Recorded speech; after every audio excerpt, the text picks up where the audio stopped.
The Soviet Union has now built up its forces to a level far higher than it needs for its own defence. That's the judgment of Western experts today. And more people are asking just what are the Russians up to?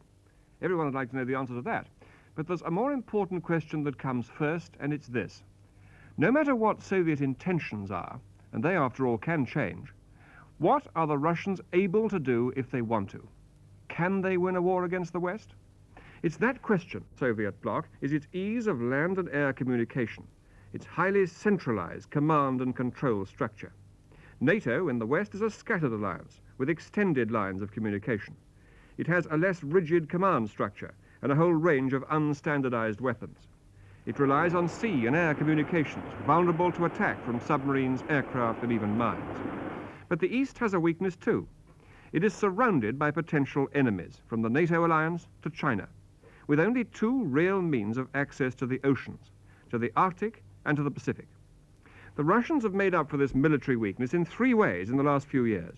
By building themselves, first, the most powerful armored land force in the world, second, the world's fastest growing navy with a worldwide attack capability, and third, a nuclear missile force that some people now say outdoes even the Americans. In fact, what the figures prove is not so much that the Russians have more missiles than the Americans. In actual fact, the Americans have more warheads, but that both sides can destroy each other many times over. There is, in other words, a nuclear stalemate.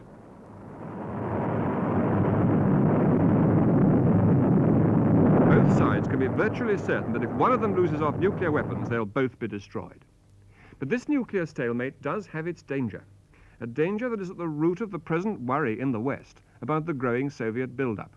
And the worry is that if one side, like the Russians today, has the non-nuclear or conventional forces to win a battle with the West without nuclear weapons, it might give them the opportunity to do just that, believing that the other side, the West, wouldn't dare use nuclear weapons because that would be suicide.